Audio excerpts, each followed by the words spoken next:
안녕하세요. 사연에 빠지다의 DJ 민영입니다. 오늘도 사연 시작하기 전에 구독과 좋아요 버튼 눌러주시고요.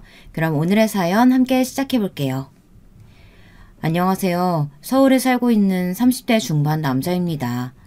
이번에 좀 힘든 일을 겪었는데 혼자 소가리만 하기엔 굉장히 힘들어서 다른 사람에게 말이라도 해보면 괜찮아질까 싶어 사연을 신청해봅니다. 저는 가족을 소중하게 생각합니다. 하지만 제 부모님이 사랑을 주신 건 아니었어요. 부모님의 잦은 다툼과 아버지의 폭행으로 불행한 가정환경에서 자랐거든요. 하지만 저는 늘 부모님의 사랑이 고팠습니다. 처음에는 제가 혼자 잘 지내는 사람이라고 생각했어요. 하지만 이제와 생각해보면 너무 외로워서 남들에게 이 모습을 보여주기 싫어 혼자 잘 지낸다고 착각하면서 살았던 것 같네요. 그렇다고 제가 남들처럼 평범하게 다니지는 않았던 것 같습니다.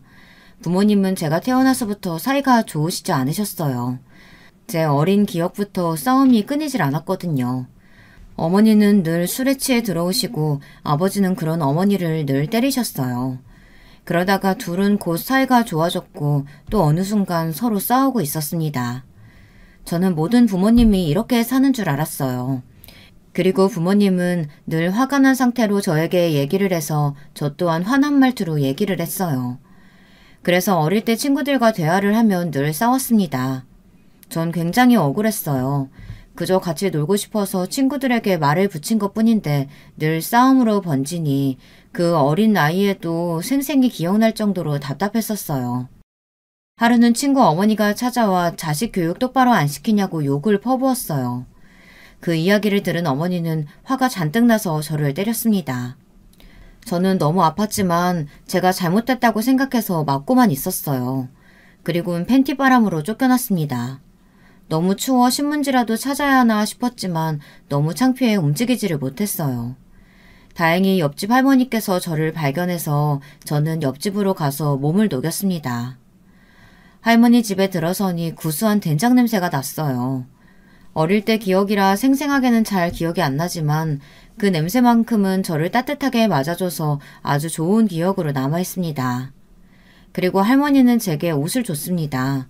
제 몸보다는 컸지만 제법 맞는 옷을 받았어요. 옷에서는 장록 속 쿰쿰한 냄새가 났었지만 저는 그 쿰쿰한 냄새가 너무 좋았습니다. 처음으로 사람의 온기를 느껴서 그런지 그 냄새마저 행복했어요. 몇 시간이 지나고 어머니가 저를 찾는 소리가 들렸습니다. 어머니는 늘 술에 깨면 저를 찾아 미안하다고 하셨거든요. 그날도 어김없이 저를 찾고 있는 소리가 들렸어요. 저는 가만히 할머니를 쳐다봤습니다. 가기가 싫었거든요. 하지만 할머니는 가야 한다며 엄마가 걱정한다고 빨리 가보라고 했습니다. 엄마가 걱정하니까 오늘은 이만 가고 다음에 또 놀러 오너라. 이 할미가 맛있는 과자랑 밥도 주마. 착하지? 저는 그 후로 옆집 할머니 집에 종종 놀러 갔습니다. 가끔은 할머니가 저를 보며 눈물을 훔칠 때도 있었는데 할머니 손자가 사고로 세상을 떠났다고 하더라고요. 그래서 할머니는 저를 더 예뻐해 주셨어요. 하지만 그 행복도 곧 끝나고 말았습니다. 그날도 어김없이 옆집 할머니 집으로 놀러 갔는데 들어가자마자 식은땀이 나고 온몸이 붓고 말았어요. 할머니가 쓰러져 계셨거든요. 할머니를 아무리 흔들어 깨웠지만 일어나지 않았어요. 그래서 전 슈퍼 아주머니께 달려가 울면서 할머니가 쓰러졌다고 말했죠. 너무 당황해서 그땐 어디에 전화를 해야 하는지 몰랐거든요. 다행히 할머니는 정신을 차리셨지만 상황이 안 좋아져서 병원에 지내셔야 했습니다. 그래서 전 더는 갈 곳이 없어졌어요. 갈 곳이 없어진 저는 집에 있어야만 했어요. 친구도 없어서 혼자 지내야 했습니다. 배가 너무 고파 라면을 끓여 먹었어요. 하지만 그땐 라면을 처음 끓여 먹는 거라 완전 한강물에 면은 퉁퉁 불어서 정말 맛이 없었습니다. 라면을 먹는데 옆집 할머니가 너무 보고 싶어 닭똥 같은 눈물을 흘리며 라면을 먹었습니다. 너무 맛이 없어 버리고 싶었지만 음식을 버렸다고 맞을까 입에 꾸역꾸역 넣었습니다. 결국 저는 체해서 그날 고생을 했었어요. 부모님 두 분 다 계시지 않아서 혼자 끙끙 앓아야 했어요. 하지만 너무 참을 수 없이 열도 나고 계속 토를 해서 어머니에게 전화를 할 수밖에 없었습니다. 약 있잖아. 약 먹어. 엄마, 열도 나고 너무 아파요. 전화 속에는 어머니가 어떤 남자와 희리낙낙 떠드는 소리만 들렸었어요.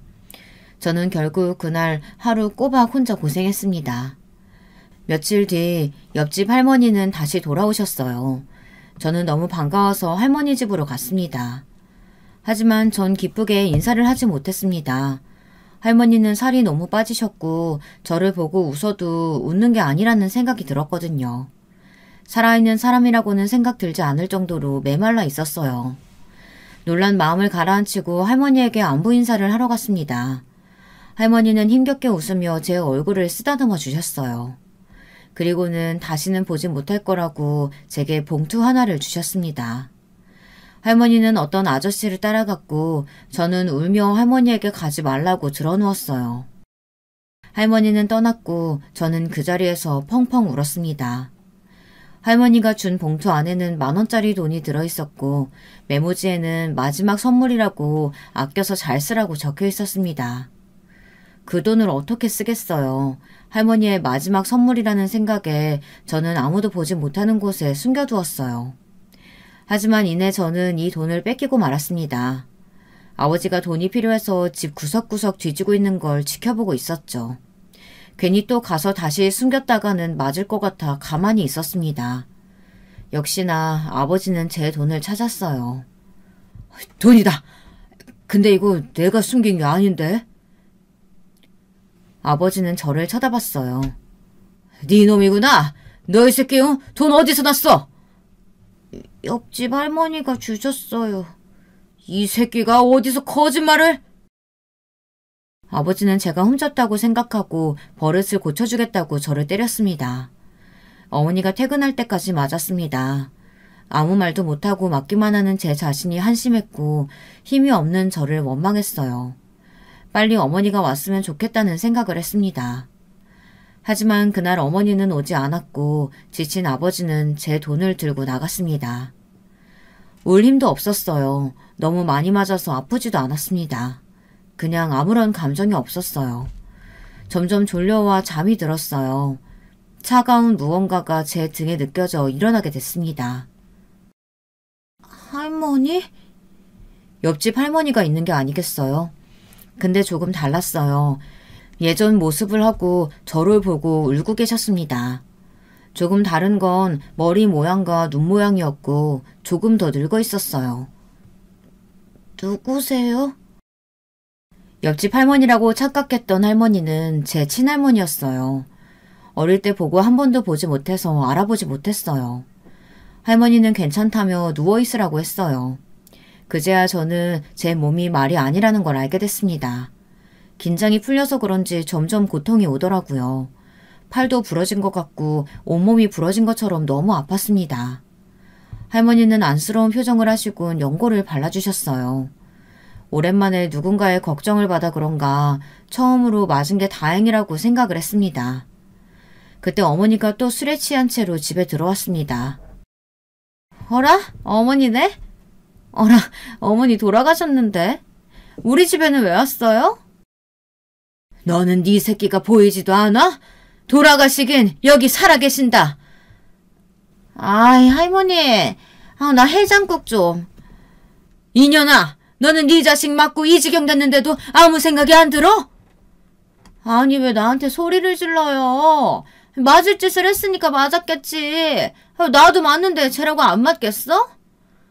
이 썩을 놈의 자식이? 아이고 저런 놈이 어른이라고. 그날 저는 친할머니를 처음 봤습니다. 처음 봤지만 할머니의 사랑이 느껴졌어요.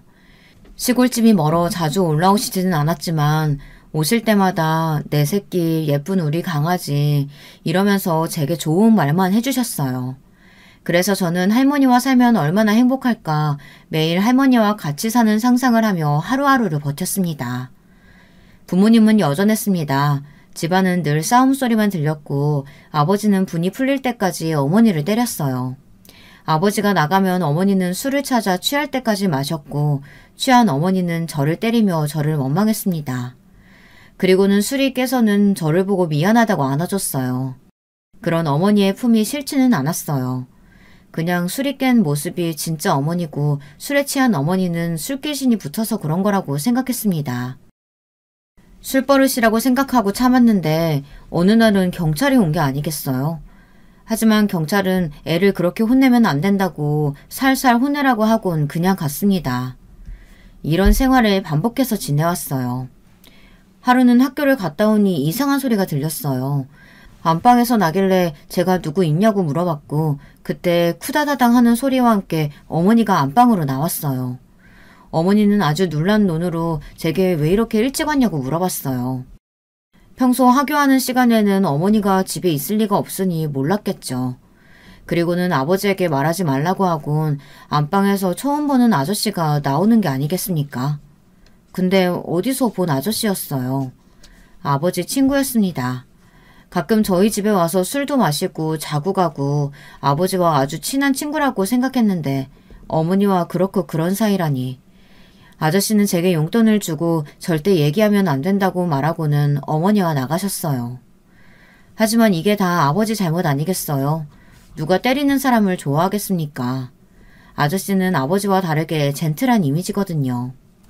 저는 하루하루가 괴로웠습니다. 하지만 이게 다행인지 불행인지 아버지가 아시게 됐습니다. 아저씨를 저희 집에 초대해 같이 저녁을 먹었어요. 저는 속이 좋지 않다고 방에 들어갔습니다. 실제로도 속이 좋지는 않았어요. 아저씨와 어머니를 보고 있자니 속이 너무 안 좋더라고요. 그때 누군가 때리는 소리가 들렸어요.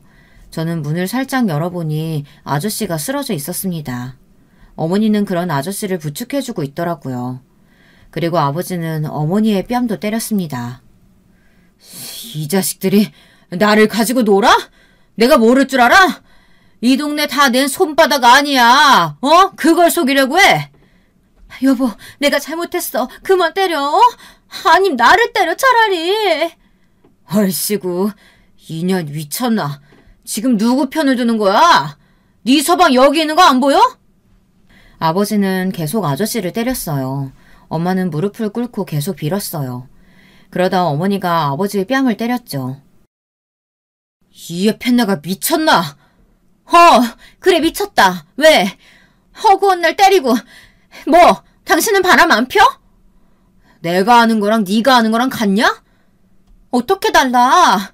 나는 그래도 한 명이지. 너는 이 여자 저 여자 다 만나잖아. 나 이렇게는 못 살아. 우리 이혼해. 나 너 같은 쓰레기랑은 못 살아. 내가 너 때문에 인생 다 망했어.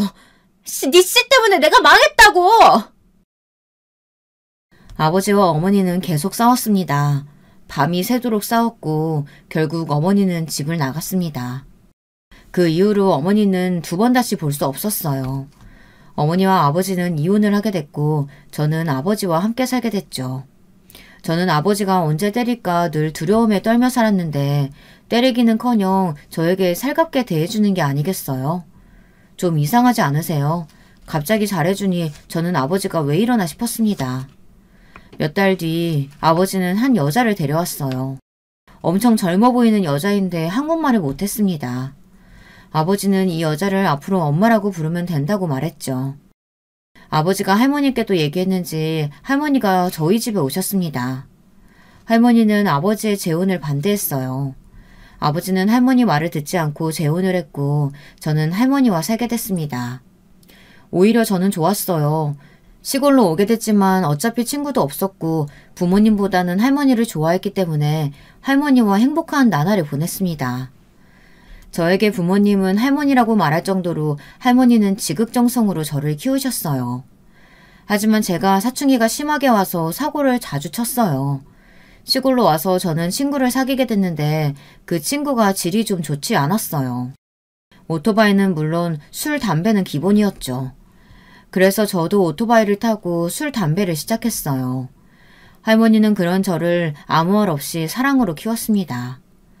그러다 하루는 할머니가 저의 손을 꼭 잡고 그 친구와 놀지 말라고 말했습니다.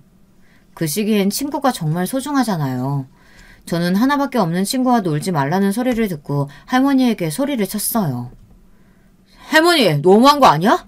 하나뿐인 손주 미치는 꼴 보고 싶어? 그 말 한마디를 하고 저는 집을 나왔습니다. 그리고 오토바이를 타고 도로를 달렸어요. 그때 저는 제 인생에 대해 생각을 하게 됐습니다. 인생에 대한 회의감이 들더라고요. 가정폭력에 부모님의 외도, 방황하는 나, 제 인생이 참 보잘것없다고 느껴졌습니다. 그러다 저는 트럭에 부딪히고 말았어요. 달리고 있다가는 기억이 없었습니다. 그냥 붕 뜨는 제 몸만 기억나고 그 후는 기억이 나지 않았어요. 잠깐 눈을 떴던 것 같은데 꿈인지 아닌지 모르겠어요.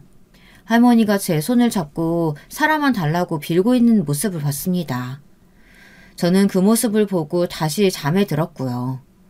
그리고 정신을 차렸을 땐 할머니가 어렸을 때처럼 저를 간호하고 있었어요. 옛날 생각이 나더라고요. 저는 며칠 동안 일어나지 못했다고 했어요. 할머니는 몇 날 며칠 밤을 새워가며 저를 돌봐줬다고 했습니다. 할머니는 의사선생님 손을 잡고 감사하다고 연신 인사를 했고 저를 안고 울면서 다행이다 얘기했죠. 그 모습을 보고 저는 무슨 짓을 했는가 생각을 하게 됐습니다. 그 이후로 저는 오토바이는 타지도 않았어요. 술, 담배 또한 하지 않았고 그 친구와도 더는 만나지 않았습니다. 할머니는 그 후로 지치셨는지 편찮으셔서 계속 누워 계셨어요. 아픈데도 제 밥 챙겨준다고 늘 저녁을 차려줬어요. 그러다 할머니가 잠시 현기증이 나셨는지 넘어지고 말았습니다. 근데 팔을 잘못 디뎌 팔이 퉁퉁 부었죠. 바로 병원에 가니 뼈가 부러졌다고 당분간 팔을 못 쓴다고 하더라고요. 저희 나이야 뼈가 잘 붙지만 할머니 나이엔 잘 붙지도 않는다면서 천천히 지켜보자고 했어요. 저는 할머니를 도왔고 저녁밥은 제가 지어드렸어요. 처음 만들어보는 밥은 참 맛이 없었습니다. 그래서 더욱더 할머니를 존경하게 됐어요. 다들 어떻게 그렇게 정성껏 매일 요리를 하는지 정말 대단하다고 생각이 들었습니다. 저는 할머니 덕에 정신 차리고 마음을 다잡고 공부를 열심히 해서 서울에 있는 대학교에 들어갈 수 있게 됐습니다. 할머니와 떨어지는 건 마음이 아프지만 아버지 집에서 지내기로 했어요. 다행히 아버지와 새어머니는 저를 반갑게 맞아주셨고 둘 사이에는 자식이 없어 새어머니는 저를 친자식처럼 대해주셨어요. 하지만 불편했어요. 나이 차이가 얼마 안 나는 것도 이상했고 어머니에게 죄를 짓는 것 같기도 했거든요. 그리고 좀 이상한 부분이 있었습니다. 그렇게 어머니는 때렸으면서 새어머니는 때리지 않더라고요. 사람이 정신을 차렸나 싶었는데 그건 제 착각이었습니다. 어느 날 보니 새어머니 팔에 멍자국이 있더라고요. 그 멍은 제가 모를 수가 없었어요. 맞고 나서 다음날 생기는 멍이라고 확신을 했어요. 저는 조심스럽게 새어머니에게 물어봤습니다. 새어머니는 눈치를 보면서 가끔 때린다고 말하더군요. 예전보다는 아닌 것 같지만 술을 마시면 때린다고 했어요. 새어머니에게는 미안하지만 빨리 아버지 품에서 벗어나고 싶어 저는 장학금을 받아 기숙사로 들어갔습니다. 이젠 부모님과 엮이고 살고 싶지 않았어요. 시간이 지나 저는 군대를 가게 됐고 군대 제대 후 혼자 살 집을 구해 열심히 아르바이트도 하고 공부도 열심히 해서 꽤 괜찮은 직장을 가지게 됐습니다. 퇴근 후 오랜만에 친구들과 술 한잔을 하고 있었는데 제 이상형이 지나가는 겁니다. 무슨 용기였는진 모르겠지만 바로 전화번호를 물어봤어요. 하지만 그땐 남자친구가 있다고 거절을 당했습니다. 하지만 인연은 있나 봅니다. 소개팅에 나갔는데 그때 그 사람이 앉아있는 겁니다. 스쳐갈 뻔했던 사람은 제 아내가 되었어요. 저희는 결혼을 전제하에 만나기로 했고 아내도 취업에 성공해 결혼을 하기로 했어요. 하지만 허락을 받는다는 게 쉽지만은 않더라고요. 처갓집 식구들이 좀 까다로운 성격이라 힘들었습니다. 음식 취향, 음악 취향, 옷 취향 등 다양한 걸 물어보더라고요. 그리고 제일 중요한 건 처음 장인어른을 뵐 때였습니다. 각오를 하고 가야 했어요. 아내 말로는 장인어른이 술을 좋아하는 편인데 술이 센 사람을 좋아한다고 말하더라고요. 저는 술을 그리 즐겨하는 편도 아니라 걱정을 했어요. 주량이 약한 편은 아니라 다행이지만 제가 취할 정도로 먹어본 적이 없어서 어느 정도인지 몰라 걱정이 됐습니다. 그래, 술은 좀 하나? 네, 좋아합니다. 점수를 따기 위해 저는 거짓말을 했고 한두 잔 장인어른과 마시다 보니 서서히 필름이 끊기고 말았습니다. 그날 저는 집에 가지도 못하고 처갓집에서 잠이 들었습니다. 속이 말이 아니었어요. 그리고 걱정이 물밀듯이 흘러넘쳤죠.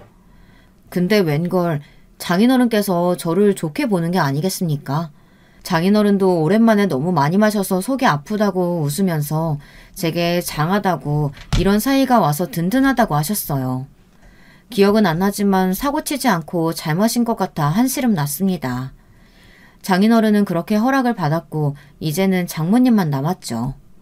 분명 취향 이야기를 말했을 땐 저를 꽤나 마음에 드는 눈빛으로 본 것 같았지만 장모님은 완전히 허락한 건 아니라고 말했습니다. 장모님은 제가 부모님과 연락을 하지 않는다고 하니 이상하게 생각하시는 것 같았어요. 모든 속사정을 말했다가는 결혼을 반대할 것 같아서 그냥 성격 차이로 이혼을 했는데 서로 재혼을 해서 연락을 피하고 있다고 거짓말을 했어요. 대신 할머니 손에 자라 부모님 같은 존재라고 말했습니다. 상견례를 따로 하지는 않았고 아내와 제가 할머니 댁으로 가기로 했어요. 할머니 댁으로 가는 날 할머니께 아내를 소개시켜줄 생각에 들떴지만 아내는 표정이 좋지 않더라고요. 왜 그래? 어디 아파?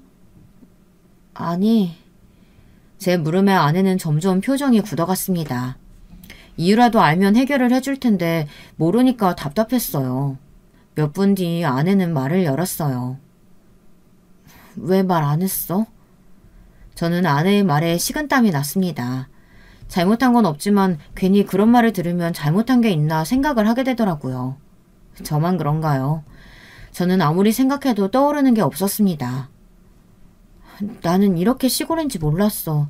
이 정도면 자기가 모셔와야 하는 거 아니야?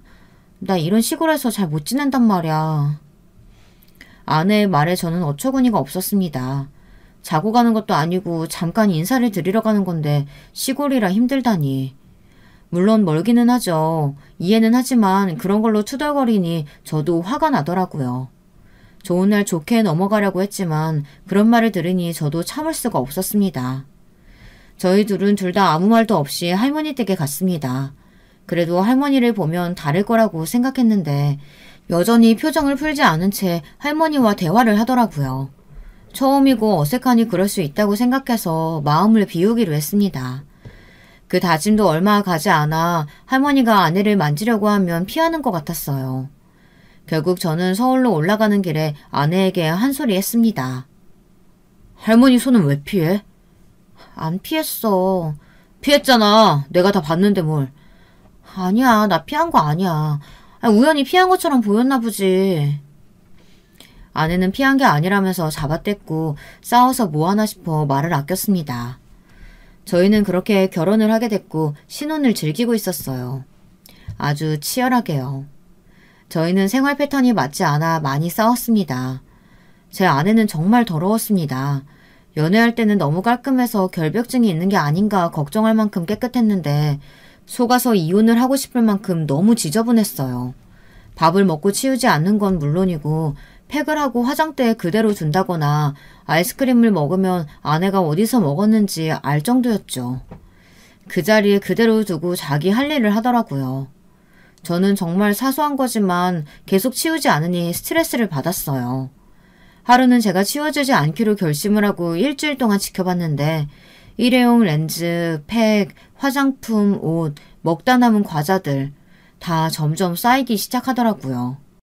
옷이야 그렇다 치고 간단한 쓰레기 정도는 그냥 바로 버릴 수 있는 거 아닙니까? 하루는 일회용 렌즈가 벽에 붙어 있는 겁니다. 이거 정말 장난이 아니고 진짜로요. 아니 그걸 왜 벽에다 붙이죠? 여러분은 이해가 가나요? 참다 저는 폭발하고 말았습니다. 당신 제발 치우면 안 될까? 나도 더 이상 치워주기가 힘들어서 그래. 제발 좀 치우고 살자.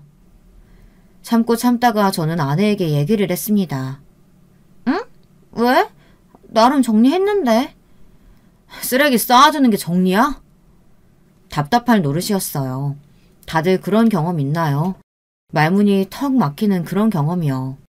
아내의 순수한 표정을 보니 어디서부터 어디까지 말을 해야 할지 모르겠더라고요. 아니, 그건 정리가 아니고 그냥 밀어둔 거지. 쓰레기를 정리하는 게 어딨어. 그냥 치우면 되는 거지. 그럼 자기가 하면 되잖아. 그러니까 이때까지 그랬는데 이제는 좀 지쳐서 당신도 좀 하라고 말하는 거야. 나도 참다가 안 될 것 같아서 좋게 얘기하는 거야. 그게 좋게 얘기하는 거야? 아, 자기는 인상 쓰고 얘기하는 게 좋게 얘기하는 건가 보다. 아내는 제 말보다 표정에 꽂혀서 계속 표정 이야기만 했습니다. 결국 정리 문제는 무용지물이 되었어요. 정말 답답했습니다. 말이라도 통하면 대화라도 해볼 텐데 대화는커녕 싸우기만 하니 물론 제가 조금 세게 이야기하는 것도 있을 겁니다. 제가 워낙 말을 세게 해서 그렇게 들릴 수도 있겠죠. 하지만 연애할 때 그걸로 많이 싸웠고 시간이 지나서는 아내가 이해한다고 얘기를 했었는데 이젠 표정까지 뭐라고 하니 할 말이 없었어요. 아니 표정은 화가 나면 당연히 안 좋을 수밖에 없지는 않나요.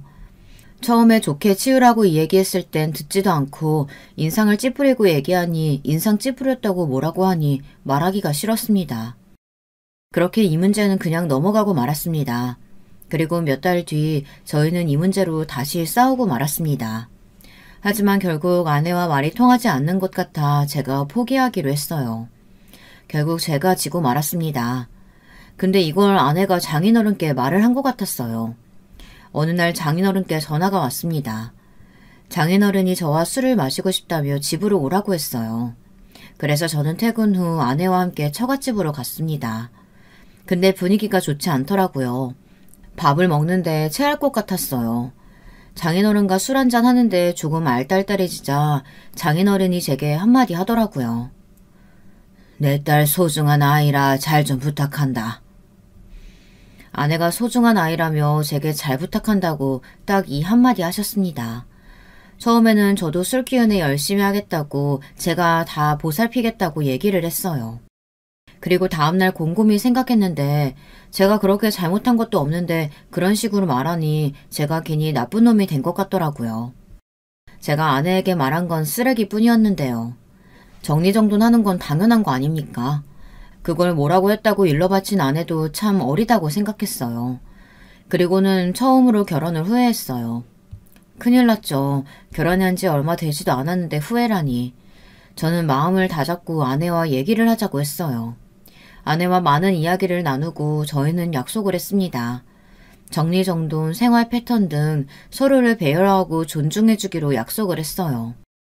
말이 쉽지 행동으로 봐야 알 것 같지만 그래도 말이 통하지 않았던 아내가 갑자기 미안하다고 사과를 해서 마음이 좀 수그러들었어요. 결혼 생활은 맞춰가면서 사는 거 아니겠어요. 저도 마음을 비우고 아내에게 맞추기로 했습니다. 이 가정을 지키고 싶었거든요. 몇 달 뒤 저희 부부에게 축복이 왔습니다. 아이를 갖게 된 겁니다. 저와 아내는 이 아이는 정리정돈을 잘하고 모든 일도 잘 정돈하고 살라고 예명을 정돈이로 했어요. 그 때문인가 아내는 엄마가 되어 정리정돈을 열심히 하더라고요. 저는 그런 모습이 너무 사랑스러웠습니다. 그때는 정말 결혼하길 잘했다는 생각이 들었어요. 사람 마음이라는 게 참 왔다 갔다 하네요. 그렇죠. 할머니는 그 소식을 듣고 서울로 올라오신다고 했어요. 저는 거동도 불편한데 뭘 오나며 말렸지만 꼭 봐야 한다며 오겠다고 하시더라고요. 그래서 저희가 내려가겠다고 했습니다. 근데 제가 그랬으면 안 된다고 생각했어요. 아내에게 내려가자고 얘기했더니 몇 시간을 차 타고 그 시골에 가야 하냐며 힘들다고 화를 내는 게 아니겠어요. 처음에는 너무하다는 생각이 들었습니다. 하지만 아내가 시골을 좋아하지도 않고 임신을 해서 스트레스를 받지 않는 게 좋을 것 같다고 생각해서 내려가는 건 나중에 내려가서 인사드리자고 말했어요. 생각해보면 처갓집을 6시간 차 타고 가서 눈칫밥 먹으며 있으면 힘들 것 같기도 하다는 생각에 괜히 미안했습니다. 대신 제가 할머니를 모셔오기로 했어요. 할머니는 손자 며느리에게 꼭 밥을 차려주고 싶다며 서울에 와서 보고 싶다고 말했어요. 그리고 저희가 어떻게 사는지도 보고 싶다고 말했습니다. 할머니를 모셔오고 할머니는 저희를 위해 밥상이 휘어질 정도로 차려주셨습니다. 하지만 아내는 많이 먹지 못했어요. 입덧인지 밥을 제대로 먹지 못하더라고요. 할머니가 계실 동안 아내는 몸이 많이 좋지 않은지 퇴근하고 계속 누워만 있었어요. 저는 할머니를 데려다 드려줬고 아내를 위해 과일을 이것저것 사갔습니다. 아니 근데 기가 막힌 상황이 펼쳐진 겁니다. 아내가 고기를 구워 맛있게 먹고 있더라고요. 저는 어처구니가 없어 아내에게 물어봤습니다. 당신 아픈 거 아니었어? 할머니가 가자마자 아픈 게 없어졌다며 고기를 먹으며 말하는데 열이 확 받았습니다. 그리고 더 열이 받았던 건 할머니가 만들어주신 반찬이 음식물 쓰레기에 있는 거 아니겠습니까? 참지 못해 저는 아내에게 소리쳤어요. 너무한 거 아니야? 지금 할머니랑 같이 있기 싫어서 그런 꾀병 부린 거야? 이건 또 왜 버렸어? 할머니 몸도 불편하신데 힘들게 서울에 오셔서 당신이 좋아하는 반찬 해주고 가고 싶다고 하셔서 이렇게 해주고 가셨는데 이걸 왜 버려? 왜 소리쳐? 냄새 난단 말이야. 나 비위 안 좋은 거 알잖아. 근데 그 시골 특유의 냄새도 싫고 반찬에도 그 냄새 나는 것 같아서 너무 싫었다고. 그럼 어떡해. 나도 모르게 헛구일지 나오는데 참아? 아내도 저에게 소리쳤고 저희는 그날 크게 부부싸움을 했습니다. 부부싸움을 크게 해서 그런지 아내는 다시 게으른 아내로 변했습니다. 초반에는 자기도 변해보겠다고 정리정돈을 잘했는데 역시 사람은 쉽게 바뀌지 않나 봅니다. 그런데 아내의 게으름은 점점 심해지고 있었어요. 어느 순간 사람이 계속 누워만 있더라고요. 출장 때문에 며칠 집을 비웠는데 돼지우리가 따로 없었습니다. 아내는 회사도 그만두고 먹고 자고만 반복하고 치우지도 않았어요. 제가 너무 심하게 굴었나 싶어서 아내가 괜찮아질 때까지 기다려줬습니다. 집안일은 당연히 제가 했고요. 몇 달을 그렇게 생활했어요. 그렇게 생활하다 보니 너무 힘들었어요. 아내가 회사를 그만두는 바람에 수입은 줄어들고 제가 밤에 대리를 뛸 수밖에 없었습니다. 물론 제 벌이로 알뜰하게 살 수는 있지만 곧 태어날 아기를 위해서 조금이라도 돈을 더 벌기 위해 투잡을 해야 했어요. 그리고 아내가 먹고 싶다는 게 많아져서 매일 배달 음식으로 때우느라 지출이 더 늘어났습니다. 그래서 열심히 돈을 벌 수밖에 없었습니다. 그런데 어느 날 카드 명세서가 날라왔는데 보자마자 제 눈을 의심했습니다. 몇백이 찍혀있는 겁니다. 저는 바로 아내에게 전화를 했습니다. 이게 뭐야? 당신 미쳤어? 아니 동창회 가는데 백 하나 없이 갈 순 없잖아. 내가 새거 산 것도 아니고 중고로 하나 샀어. 그 정도는 할 수 있잖아. 지금 우리 이제 돈 모으기 바쁜데 그걸 사면 어쩌자는 거야. 알겠어. 그럼 내가 알바라도 하면 되잖아. 끊어. 아내는 짜증을 내며 제 전화를 끊었습니다. 방귀 낀 놈이 성낸다고 아내는 저에게 화를 냈어요. 돈 버는 사람 따로 있고 쓰는 사람 따로 있고 매일 치우는 것도 저인데 저는 더 이상 참을 수가 없었어요. 집에 오니 새 집처럼 깔끔하게 청소가 되어 있었습니다. 아내가 미안해서 청소를 했나 싶었는데 어디서 하하호호 웃는 소리가 들렸어요. 아내 친구들이 저희 집에 와 있었어요. 저는 친구들이 오는 것보다 청소를 할 수 있었는데 여태까지 안 한 아내에게 배신감이 들었습니다. 친구가 있으니 예전 저와 연애를 할 때의 모습이 보였습니다. 그때 전 깨달았습니다. 전 모습은 다 꾸며낸 아내이고 게으르고 정리정돈 안 하는 아내가 진짜 모습이라는 걸요. 친구가 가고 저는 아내에게 이렇게는 더는 못 산다고 말했어요. 아내는 그 말을 듣고 충격받았는지 울면서 집을 나갔습니다. 처음에는 신경 쓰지 않겠다고 생각했지만 걱정되는 건 어쩔 수 없었어요. 몇 시간 뒤 처형에게 전화가 왔습니다.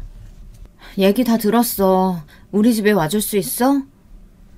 저는 처형 집에 갔고 거기엔 울고 있는 아내가 있었습니다. 너무한 거 아니야? 애가 힘들면 그럴 수 있지. 아이 임신한 애한테 이혼이라니. 네? 저는 이혼이라고는 얘기 안 했는데요. 아니긴 뭐가 아니야. 이런 식으로 살면 같이 못 살 것 같다며. 그게 이혼하자는 얘기 아니야? 아니 그건 당신이 좀 정신 차리고 변했으면 좋겠어서 하는 말이지. 이혼은 무슨 이혼이야. 얘가 뭐 그렇게 크게 잘못했어. 얘 어렸을 때부터 우울증이 심해서 밖에도 안 나갔어. 그래도 자기 일 해보겠다고 일도 하고 결혼도 하고 얼마나 기특한데 그거 하나 못 감싸줘. 아니, 죄송합니다. 처형은 저를 못마땅하게 받고 저는 아내와 함께 집으로 돌아갔습니다. 집에 가는 길에 장모님께 전화가 왔어요. 처형이 얘기했는지 아내가 얘기했는지 모르겠지만 장모님도 저희 싸움을 들었는지 제게 전화해서 딸에게 잘하라고 잔소리를 하더라고요. 그리고 자기가 300 주겠다고 가방 하나 못 사주면서 왜 그렇게 심하게 말을 하냐고 했습니다. 하고 싶은 말이 목 끝까지 차올랐지만 참았어요. 저희 부부는 신혼이라고 생각 못할 정도로 사이가 좋지 않았어요. 그래도 아이를 위해 저는 노력을 하려고 했지만 아내가 마음을 열지 않더라고요. 어쩌겠어요. 제가 참고 아이를 위해 열심히 일하고 집안일도 해야죠. 정돈이가 태어나고 아내는 조금 기운을 차린 것 같았습니다. 엄마가 됐다고 다시 열심히 회복을 하려고 하는 것 같았어요. 하지만 저도 지쳤나 봅니다.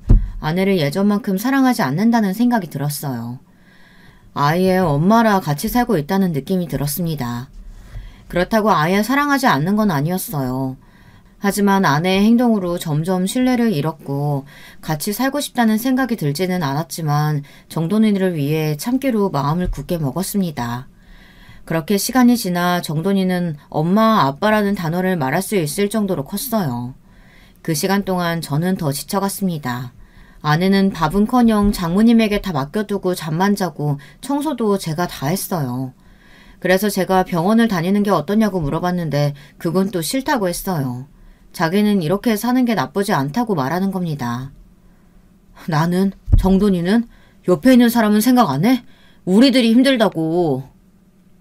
어쩌면 우울증보다는 그냥 게으른 게 아닐까 생각이 들었어요. 이혼하고 싶은 마음이 굴뚝 같았지만 참았습니다. 그런데 그날이 오고 말았어요. 저의 모든 분노가 터지고 말았습니다. 할머니가 제 아들을 보고 싶다고 6시간을 버스를 타고 올라왔어요. 할머니가 제게 전화하는 걸 잊고 그냥 저희 집에 찾아온 거였어요.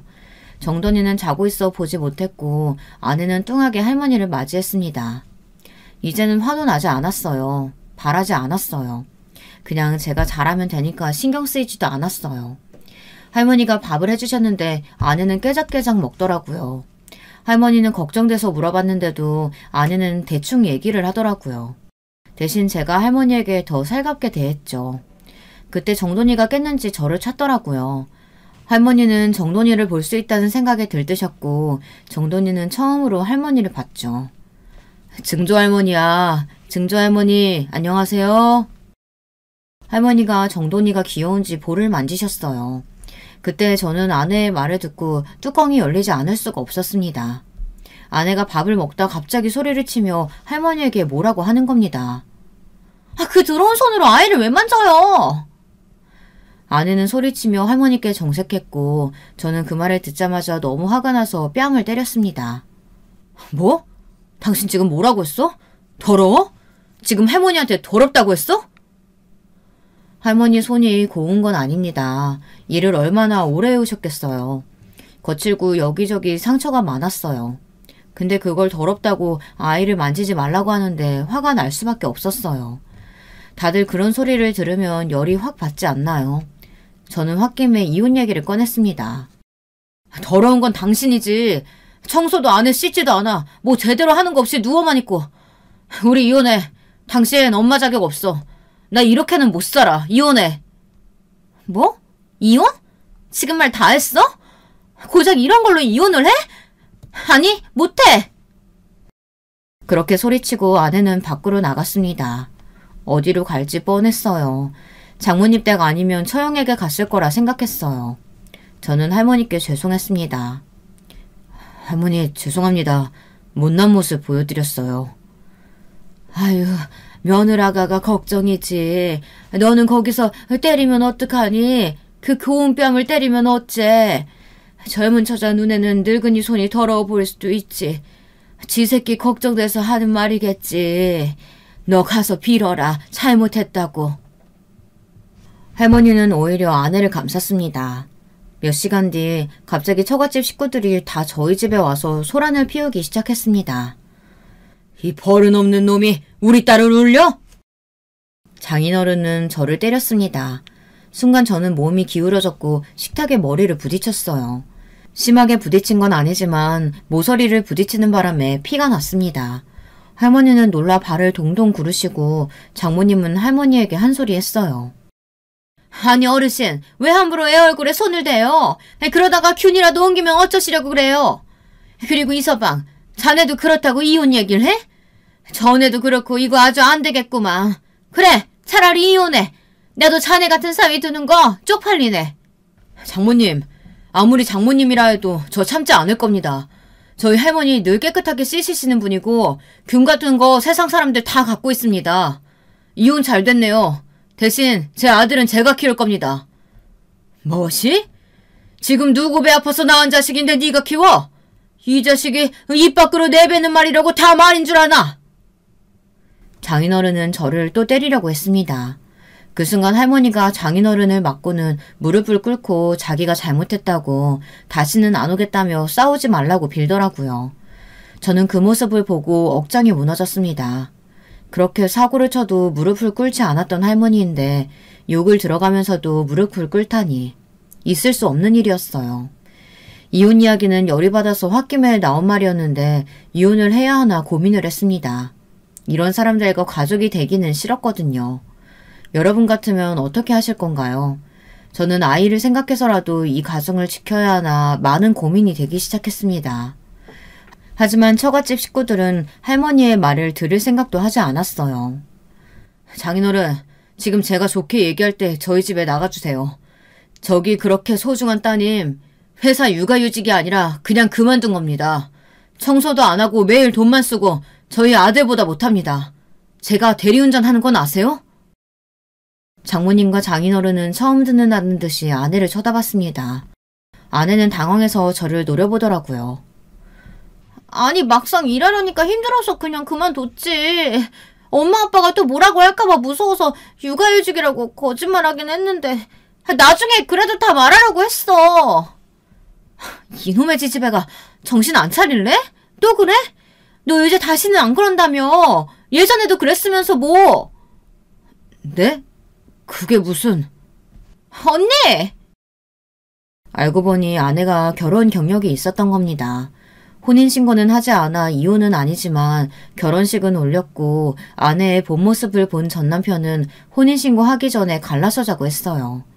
저는 그 얘기를 듣고 모두 나가라고 소리쳤어요. 처갓집 식구들과 아내는 제 눈치를 보며 나갔고 할머니는 울고 있었습니다. 아들도 놀라 울고 있었어요. 저는 아이를 달래고 마음을 붙잡고 처남에게 전화를 했어요. 처남은 처갓집 식구들과 친하게 지내지는 않지만 뭔가 아는 게 없나 싶어서 전화를 했습니다. 알고 보니 전남편은 처남의 지인이라 번호를 받을 수 있었어요. 저는 아내의 전남편과 만나 아내에 대한 이야기를 들었습니다. 가히 충격적이었어요. 아내에 대한 배신감은 더 깊어졌고 이혼을 해야겠다고 마음을 굳게 먹었습니다. 전남편에게 들은 바로는 아내가 돈 많은 남자만 꼬시기 유명하대요. 전남편도 꽤나 돈이 많아 보였고 아내는 적당한 직장에 들어가 깔끔하고 가정적인 척을 하며 남자들을 꼬셨고 그중에 전남편이 포함되어 있었다고 했어요. 아내의 더러움과 게으름은 자기가 커버할 수 있었다고 했지만 그 사실을 알고 결혼식을 올리고 바로 그만 살자고 말했대요. 심지어 결혼 준비를 하면서도 다른 남자를 만나고 있었다고 했습니다. 그 말을 듣고 저는 아내를 믿을 수가 없었습니다. 어디서부터 어디까지 진실이고 왜 저랑 결혼을 했는지도 모르겠고 다른 사람과 만나지 않았을까 많은 생각이 들었어요. 저는 아내에게 찾아갔습니다. 얘기 좀 해. 미안해. 내가 다 잘못했어. 다시는 안 그럴게. 나 네 전남편 만났어. 다 들었어. 뭐? 자기가 왜 만나 그 사람을? 이미 지난 일이야. 지금 그게 중요한 게 아니잖아. 그 노인... 아니 시할머니... 노인네? 그래. 너한테는 노인이지. 내가 가장 존경하고 사랑하는 부모님 같은 존재지만 너한테는 노인네지. 그리고 결혼한 건 왜 속이고 나랑은 왜 사는 거야? 돈 많은 남자 꼬시고 다니는 게 취미라며. 난 뭐 돈도 없고 백도 없는데 나 같은 애랑 왜 살고 애까지 낳아서 사는 거야? 아내는 저에게 미안하다고 자기가 다 잘못했다고 빌었어요. 예전에 철이 없어서 한 짓이라고 저를 만나고 제대로 된 사람을 만나 결혼했다고 했습니다. 하지만 믿기지 않았어요. 속이고 결혼한 사람 말을 믿을 수 있겠어요. 저는 무척 혼란스러웠습니다. 저는 아내에게 빠른 시일 내에 헤어지자고 말했습니다. 그리고는 집으로 돌아갔어요. 그리고 몇 시간 뒤 또 장모님과 정인어른 아내가 집에 찾아왔습니다. 이제는 지긋지긋했어요. 힘없이 저는 열어줬어요. 장인어른은 제게 무릎을 꿇으며 빌기 시작하더라고요. 내가 자식을 잘못 키웠네. 한 번만 용서해주면 내가 이놈 잘 타일러서 보낼 테니 걱정 말게나. 아내도 눈치를 보며 제 앞에 무릎을 꿇고 미안하다고 사과를 했어요. 근데 그마저도 장모님이 시켜서 하는 거였어요. 그 모습을 보고 저는 저런 사람이 우리 아이 엄마라는 생각에 차라리 이혼하는 게 맞다고 생각했어요. 저는 어린 나이에 정상적이지 않은 엄마를 보고 자라 힘들었는데 제 아이마저 그런 엄마 곁에 두게 하고 싶진 않았습니다. 저는 단호하게 거절했습니다. 장인어른 장모님, 저 다 압니다. 다 들었어요. 다 듣고도 제가 이 사람이랑 같이 살아야 됩니까? 저 제 가족 끔찍히 아낍니다. 그래서 아내가 청소도 안 하고 일도 안 나갈 때 내가 다 벌면 되지 조금만 참자 이렇게 참으며 살아왔어요. 제 아들을 위해서라도 엄마가 필요하니 이혼은 참았는데 보니까 엄마가 엄마다워야 같이 살죠. 아내는 눈물을 흘리며 빌었지만 저는 그만 울고 정신 차리고 다음에 보자고 했어요. 할머니가 빌 때는 듣지도 않았으면서 정작 자기네들이 잘못했으니 싹싹 비는 모습을 보니 속이 다 시원했습니다. 그렇게 저는 아내와 이혼을 하게 됐고 저는 아들과 함께 작은 집으로 이사가 둘이 살게 됐습니다. 할머니와 같이 살고 싶었지만 할머니는 평생 시골에서 살아 도시가 답답하다며 계속 시골에서 살기로 했어요. 그리고 아버지는 결국 새어머니가 경찰에 신고했다고 했지만 금방 풀려나 새어머니는 도망쳤다고 했습니다. 아버지가 돈이 떨어졌는지 할머니에게 찾아가 돈 좀 빌려달라고 하는데 제가 몇백 주고 다시는 오지 말라고 오면 신고할까라고 말하니 아버지는 좋다고 그냥 가셨어요. 하지만 곧바로 돈이 다 떨어졌는지 다시 저희 집으로 찾아왔습니다. 그런데 제 아들과 함께 있는 모습을 보는데 속이 울렁거리더라고요. 아들에게까지 폭력을 쓸까봐 조마조마했습니다. 저는 결국 아버지에게 해서는 안 될 짓을 하고 말았어요. 순화시켜서 말하겠습니다. 다시 한 번 더 오면 그때는 아버지고 뭐고 없다고 협박을 했어요. 물론 아들은 못 보게 방에 들어가게 했고 아버지는 제가 진심이라는 걸 알았는지 마지막으로 제가 주는 돈을 받고 사라졌습니다. 안 그래도 이혼 때문에 힘들었는데 아버지 일 때문에 더 힘들었어요. 잠도 제대로 못 자고 친구들이 저희 집에 와서 안부를 물을 정도로 매일 지쳐 쓰러지고 삶에 희망이 보이지 않아 늘 술을 마시고 누워 있었습니다. 마음 같아서는 일도 가기 싫었지만 아들을 위해 일은 해야 했어요. 그런 모습을 보고 할머니도 걱정이 되셨는지 한동안은 저희 집에 계셨습니다. 이놈아, 정신 차리고 네 새끼 키워야지. 일어나. 네가 잘 살아야 저놈의 강아지도 잘 살지. 네 새끼 보기 부끄럽지도 않아? 어서 정신 차려. 한 달 뒤 할머니 덕분에 저는 회복할 수 있었습니다. 부모 복은 없지만 그래도 저를 사랑해주는 할머니가 계시고 제 사랑스러운 아들이 있으니 마음을 붙잡고 살아야겠지 않습니까? 할머니 연세가 93살이신데 그 나이치고는 정정하셔서 쭉 오래오래 사셨으면 좋겠네요. 아들과 할머니와 오래오래 잘 살고 있겠습니다. 제 사연 들어주셔서 감사합니다. 여러분, 두 번째 사연 시작하기 전에 좋아요, 구독 꼭 눌러주실 거죠? 그럼 두 번째 사연 바로 시작합니다. 안녕하세요. 저는 지방에 사는 40대 여자입니다. 얼마 전 저에게 너무 통쾌하고 웃긴 일이 있어서 주변에 말했더니 제보하라고 하기에 제보하게 됐어요. 특히 제 사정을 잘 아는 오랜 친구들이 드디어 저도 가족 덕을 보긴 한다고 웃으며 말하기에 저도 웃음이 나왔습니다. 왜냐하면 제가 친구들은 별로 없는 제 고향 친구들인데 우리 집이 동네에서 아주 유명했거든요. 좋은 쪽으로 유명했으면 얼마나 좋았을까요? 우리 집은 흔히 말하는 콩가루 집안입니다. 아빠와 엄마는 어렸을 때를 생각하면 그때도 계속 싸우고 계셨어요. 싸우는 소리가 듣기 싫어 귀를 틀어막고 자고 또 일부러 집에 들어가지 않은 적도 있습니다. 아빠는 특정한 직업조차 없었는데 하루 벌어오면 그 번 돈으로 우리를 가져다 주는 게 아니고 본인의 도박에 투자했어요. 막노동하러 가면 그때는 바로 일당을 줬는데 그럼 그걸로 술을 마시고 도박을 하고 번 돈을 까먹기만 한 게 아니고 심지어 빚까지 만들어 왔습니다. 그럼 또 엄마는 그런 아빠와 싸우고 아빠는 돈 내놓으라고 난리치는 생활이었죠. 저한텐 오빠 한 명이 있는데 2살 터울이에요.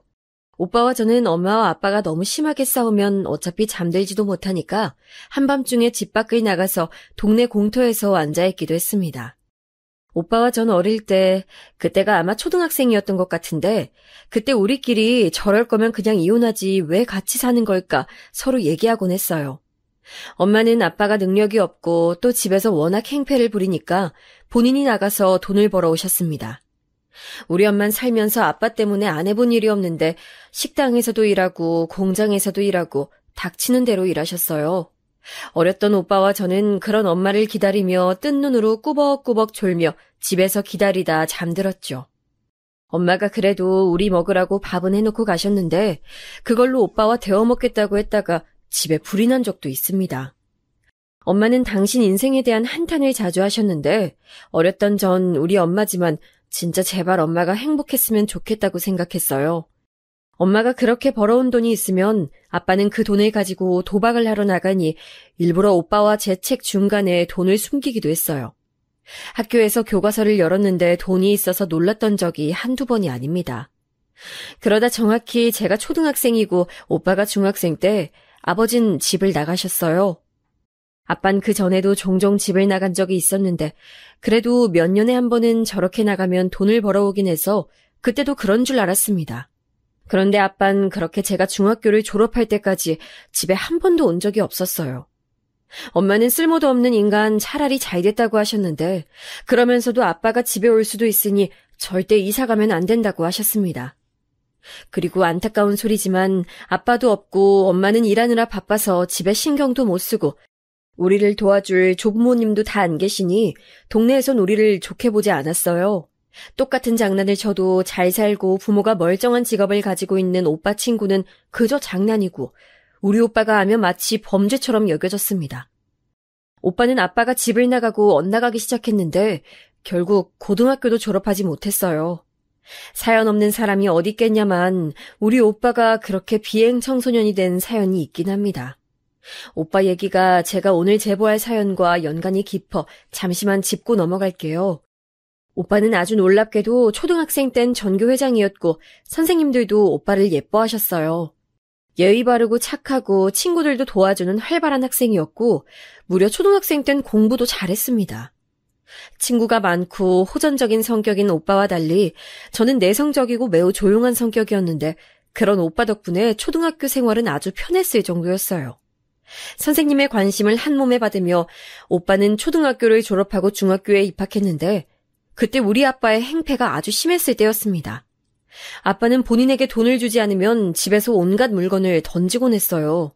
심지어 텔레비전도 던지고 집에 있던 큰 라디오도 던지고 그렇게 던지며 창문도 깨서 한겨울에 이불로 창문을 막고 잤던 적도 있습니다. 도둑이 와도 우리 집은 가져갈 게 없어서 안 들어오겠다. 엄마는 항상 한숨 쉬며 아빠의 뒷수습을 해주곤 하셨죠. 그러다 아빠가 집을 나갔다고 했잖아요. 그날이 무슨 날이냐면 아빠는 그날도 또 술을 많이 마시고 집에 왔었어요. 들어오자마자 엄마한테 돈을 내놓으라고 했죠. 어릴 때야 오빠와 전 무서우니 밖으로 나갔지만 어느 정도 크고 나서는 우리가 나가면 엄마는 혼자서 아빠를 감당해야 하니까 나가지 않고 그런 아빠를 최대한 진정시키고 말렸어요. 그날도 식탁 의자를 들고 내동댕이 치는 아빠를 오빠가 맡고 있었는데 그런 오빠가 싫었는지 아빠는 오빠에게 의자를 던졌습니다. 오빠가 그걸 피하다 의자가 창문으로 날아가서 또 창문이 깨지게 됐죠. 이웃집에 살던 옆집 할머니가 나와서 우리 집에 대고 소리를 지르며 제발 이사가라고 동네 창피하게 뭐하냐고 하셨던 기억이 나네요. 옆집 할머니는 우리 아빠를 너무 싫어해서 제가 학교 갔다 돌아오면서 마주치면 저보고 한 살이라도 어릴 때 도망가라고 했을 정도였습니다. 무튼 그렇게 또 난리치는 아빠를 막다 순식간에 오빠가 다치게 됐어요. 창문이 깨지며 유리 조각이 많았는데 거기에 얼굴을 다쳐 피가 많이 흘렀습니다. 그걸 보고 엄마는 처음으로 아빠에게 달려들어 화내셨고 아빠도 오빠가 다친 걸 보고 충격받았는지 갑자기 집 밖으로 나갔어요. 그리고 그게 제가 초등학생 때 본 아빠의 마지막 모습입니다. 급하게 엄마는 오빠를 데리고 응급실에 갔고 저 혼자 집에서 유리를 치우다 손을 베기도 했어요. 옆집 할머니가 비록 우리 아빠는 싫어하셔도 저와 오빠는 죄가 없다고 안타까워했는데 그런 저를 보고 치료를 해주셨던 게 기억이 납니다. 아무튼 그 이후로 오빠의 이마엔 큰 흉터가 남게 됐는데 오른쪽 눈썹까지 긴 흉터예요. 그걸 보고 학교에서도 놀림이 많았고 제가 차마 사연 속에 못 담는 말도 많이 들었습니다. 심지어 엄마와 오빠와 제가 길거리를 다니면 동네 주민들은 한마디씩 했어요. 아니, 아들 얼굴이 왜 그 모양이 되도록 이혼도 안 하고 살아? 아우, 애가 안 됐다. 아줌마, 뭘 알아요. 내 얼굴이 이렇게 된 거 엄마 때문 아니고 아빠 때문인데 뭘 안다고 그래. 어머, 어린애가 못하는 말이 없어? 아줌마가 우리 엄마한테 하는 말은 잘하는 거고? 특히 시장에 가면 이런 상황도 많이 일어났고 시간이 흐르며 오빠가 죽을 듯이 노려보며 저러니까 아줌마들도 우리 엄마를 더 건들지 않았습니다. 우리 가족은 나쁜 쪽으로 유명해졌고 엄마는 공장에서도 어울리지 못하셨어요. 그래도 오빠 덕분에 적어도 남들한테 맞거나 괴롭힘 당하진 않았습니다. 그래서 오빠의 엇나감은 어떻게 보면 오빠의 탓으로만 돌리기는 좀 그래요. 아빠는 빚도 많아서 사채업자들의 집에 찾아오기도 했었는데 오빠가 고등학교를 그만두며 깡패 집단에 들어간 뒤로는 사채업자들이 집으로 오지도 않았습니다. 물론 이 과정에서 저도 학교에서 친구들이나 모르는 사람들 혹은 선생님들이 대놓고 너희 아빤 집 나갔고 오빠는 깡패라며 이런 소리를 해서 진짜 많이 울기도 했어요. 깡패 동생이란 말을 제 이름보다 많이 들었을 거랍니다. 하지만 전 그래도 아빠는 원망해도 오빠는 차마 원망하지 못했습니다. 엄마도 그런 오빠의 인생이 너무 불쌍하다고 밖으로 나돌지 말고 집으로 오라고 했었죠. 그러다 제가 고등학생 때 선생님 중 한 명이 저를 건든 적이 있습니다. 워낙 중학생 때 많이 당해서 선생님들이 저한테 깡패 오빠다 뭐다 그런 말을 해도 타격이 없었는데 그날은 저도 이골이 났던 건지 사건이 일어났었죠. 야, 희선아, 너 그러다 너희 오빠처럼 인생 망칠래? 그렇게 사는 게 좋냐? 제가 무슨 잘못을 했거나 그런 것도 아니었고 단지 옆반 친구가 빌려간 교과서를 아직 돌려받지 못해서 수업 시간에 교과서가 없었던 건데 저런 말을 같은 반 친구들이 보는 앞에서 공개적으로 듣게 됐어요. 저는 그전까진 꾹 참았을 텐데 그날은 유난히 예민했고 또 하필 전날에 오빠가 또 입가에 상처를 입고 왔던 터라 그랬던 것 같습니다. 선생님이 뭔데 우리 오빠를 그렇게 말해요? 뭐? 너 미쳤어? 말버릇이 그게 뭐야? 선생님은 제 말에 잔뜩 화가 났는지 더 막말을 퍼붓기 시작했습니다. 그러면서 제 책가방을 바닥에 던지기도 했어요. 전 도저히 그 자리에서 그런 모욕적인 말을 듣는 것이 견딜 수가 없어 그대로 학교를 나와 집으로 돌아갔는데 하필 오빠가 집에 있었어요. 울면서 학교 끝날 시간도 아닌데 집에 오니까 오빠는 네가 왜 왔냐고 했고 무슨 정신인지 저는 오빠를 부여잡고 우리 인생이 왜 이러냐고 울었습니다. 오빠는 제 말을 듣더니 저를 끌고 학교로 돌아가 그 선생님에게 가서 말 그대로 교무실을 뒤엎었고 그 이후로는 학교에서 교장 선생님도 저를 건드리지 않았어요. 덕분에 더 아빠와 오빠를 들먹이며 저를 괴롭히는 사람이 아예 사라졌습니다. 그렇게 전 고등학교를 졸업하고 대학은 형편상 당연히 가지 못했어요. 그래서 졸업하고 공장에 들어가려 했더니 엄마가 반대하셨죠. 엄마는 제가 인생을 살면서 나이에 상관없이 할 수 있는 일을 구하라고 차라리 미용실을 추천하셨습니다. 그래서 저는 그냥 막무가내로 동네에 있던 미용실에 가서 처음엔 돈도 받지 않고 일을 하게 됐어요. 작은 동네라 미용실이 2개밖에 없었는데 하나는 우리 오빠 동창 엄마가 하던 가게라 제가 들어갔더니 쫓아내서 가지 못했고 나머지 하나는 그래도 제가 돈을 받지 않겠다고 하니까 일을 가르쳐 주셨습니다. 처음엔 청소만 했는데 그렇게 미용 자재를 구경하는 것으로 시작해서 3년 정도 일하니까 파마 정도는 능숙하게 할 수 있었어요. 그렇게 그 미용실에서 눈칫밥으로 뒤에서 힐끔 쳐다보며 기술을 익혔는데 지금 와서 하는 말인데 되게 힘들었습니다. 미용실이 한 손님이 와도 다 정성껏 상대해야 하는데 갓 고등학교를 졸업한 저한텐 그것부터가 곤욕이었죠. 그래도 미용실 영업이 끝나면 혼자 남아 청소하고 소품 정리를 다 하니까 원장님이 성실하다고 차츰 알려주셨어요. 그렇게 4년 정도 미용실에서 일한 뒤에 갑자기 원장님이 미용실을 접는다고 저에게 말했습니다. 친정 어머니가 아프셔서 아예 친정으로 내려가기로 했다고 원장님은 저에게 미용실 인수하는 것이 어떤지 물어보셨어요. 집에 가서 엄마와 상의했더니 엄마는 인수하자고 하셨습니다.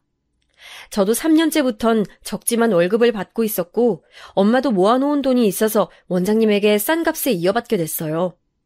엄마는 여전히 공장에 다니셨고 오빠는 깡패였는데 제가 미용실을 인수하고 얼마 지나지 않아 갑자기 집으로 여자 1명과 아이 1명을 데려왔습니다.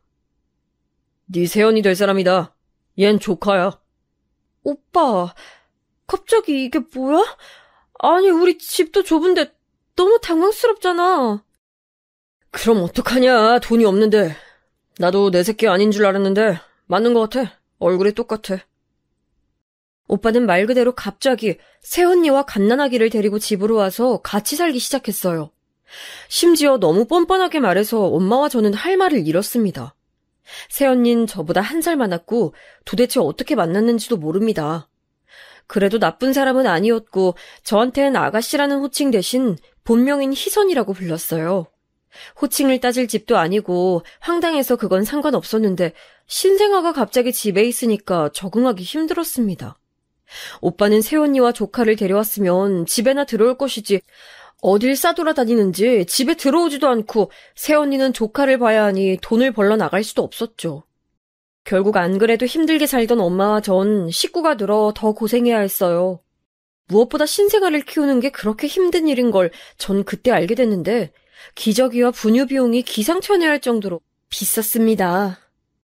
아이니까 당연히 토도하고 옷이 금방 더러워졌는데 집에선 한계가 있어 새언니는 아예 갓난아기를 데리고 제가 일하는 미용실에 와 있기도 했어요. 언니가 성격이 밝은 건 좋았는데 일하는 데 와서 아이는 울고 언니는 그런 아이를 보는 게 버거우니까 저한테 의지하고 너무 힘들었어요.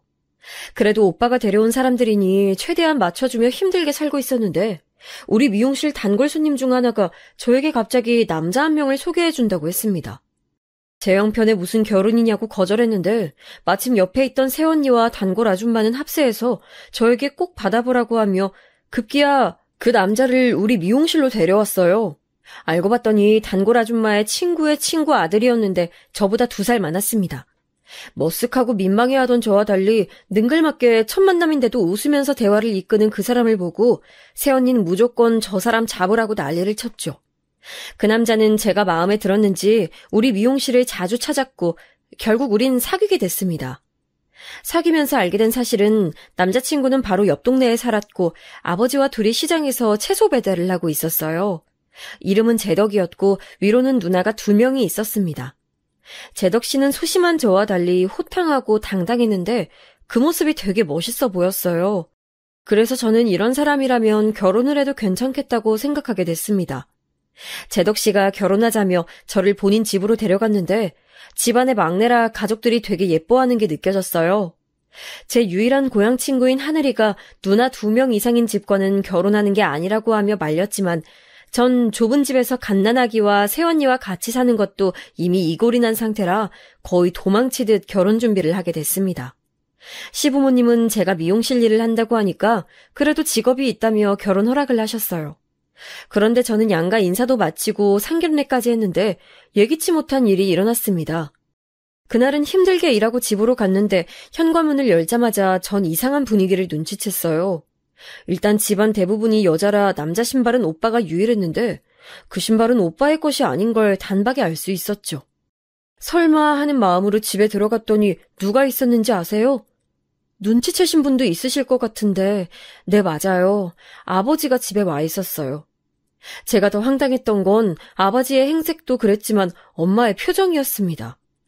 엄마는 집 나갔다 10년이 지나 돌아온 아버지가 반가웠는지 웃으면서 부엌에서 요리를 하고 있었어요. 안 그래도 없는 살림에 좁아터진 부엌에서 엄마는 뭘 만드는 건지 열심히 분주했죠.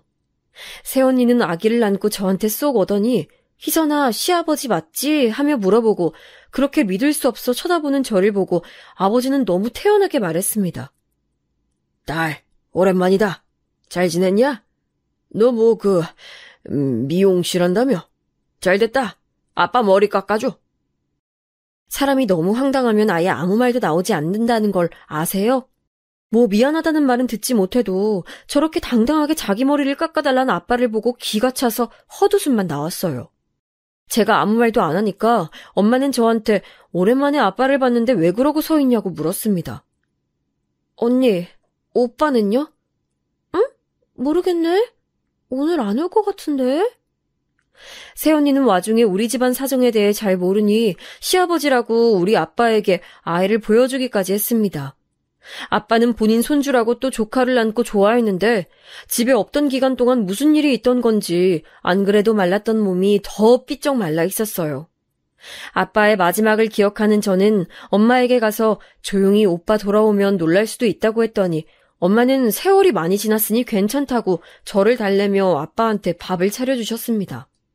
그날은 다행히 오빠가 오지 않았는데 다음날 오빠가 집에 왔고 그 뒷일은 제가 말하지 않아도 아시겠죠? 오빠는 화가 나서 당신이 뭔데 우리 집에 왔냐고 하고 아빠는 그런 오빠에게 키워준 사람한테 그게 뭐냐고 따지고 오빠는 키우긴 뭘 키웠냐 내 얼굴 흉터나 만들었지 하고 따지고 난리가 아니었습니다. 옆집 할머니는 이미 돌아가시고 다른 사람들이 살고 있었는데 우리 사정을 모르던 사람들이라 어찌나 민망했는지 몰라요.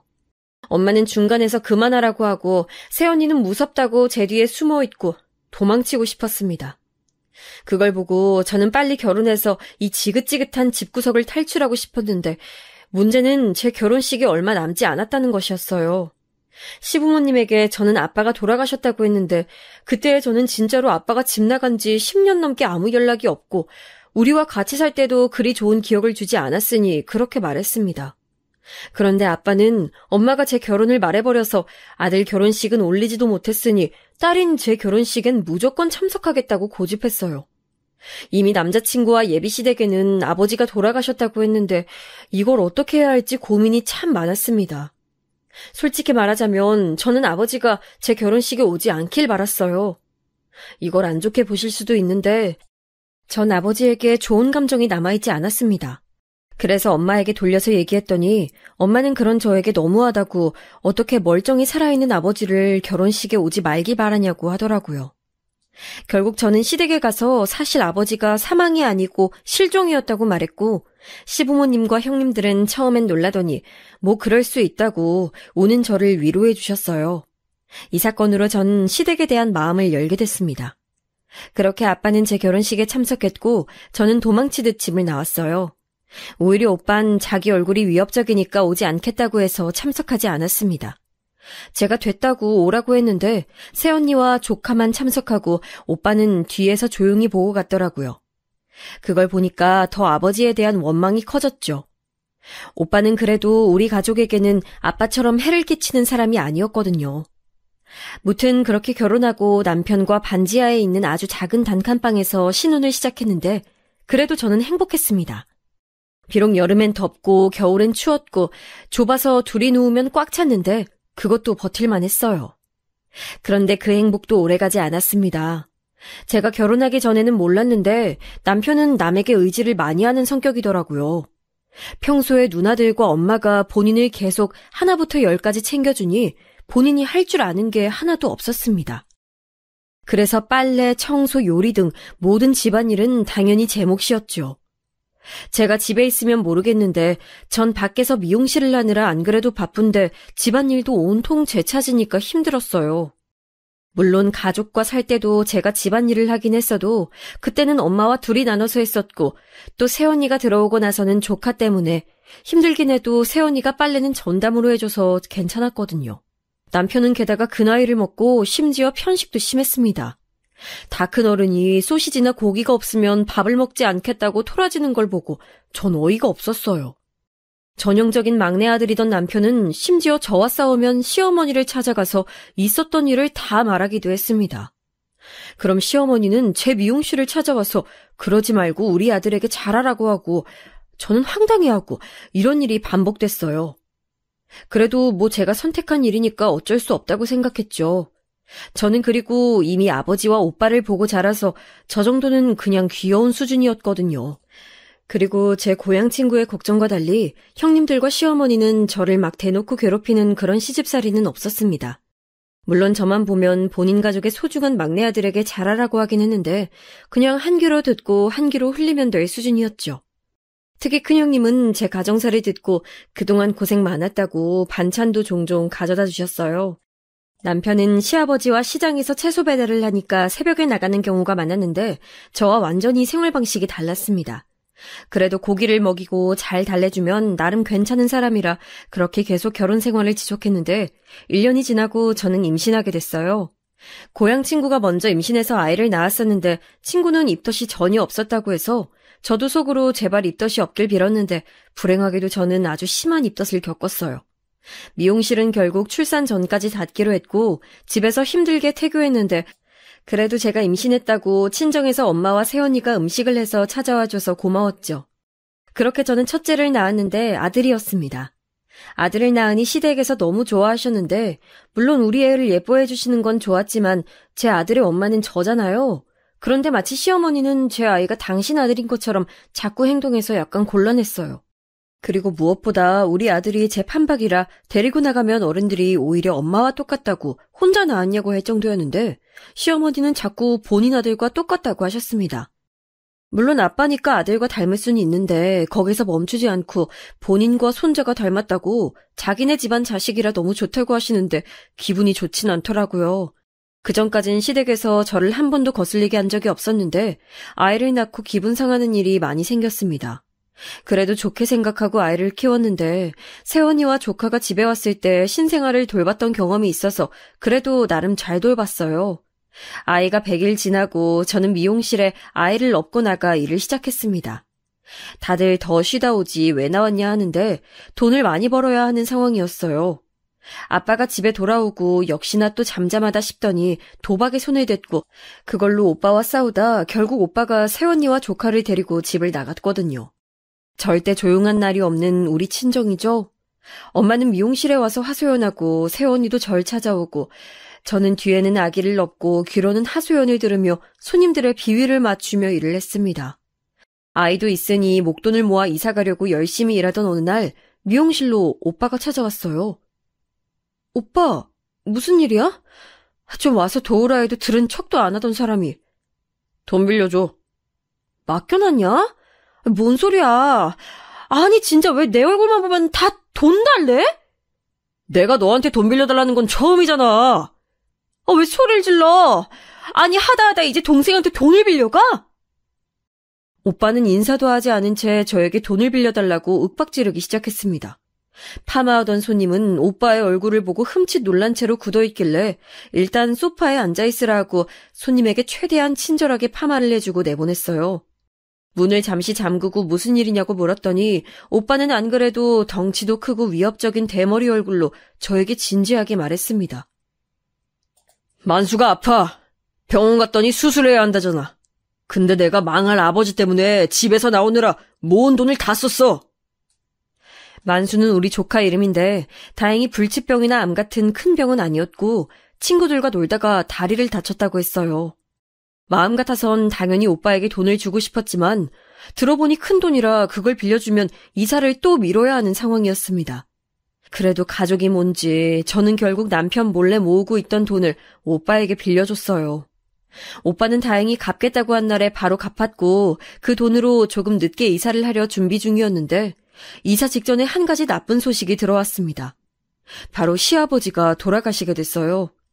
새벽에 배송 때문에 운전하다 교통사고가 크게 나서 그 자리에서 돌아가셨습니다. 당연히 시댁은 난리가 났고 남편은 이 사건을 계기로 다시는 운전하지 못하게 됐어요. 시아버지가 우리 아버지와 달리 가정에 충실한 편이셨는데 그래서 그런지 시댁 식구들은 좀처럼 일상으로 돌아오지 못했습니다. 남편도 하던 배송 일을 하지 못하겠다고 그대로 그만두고 시어머니는 속상한 마음에 잠도 오지 않는다고 우리 집으로 찾아올 정도였죠.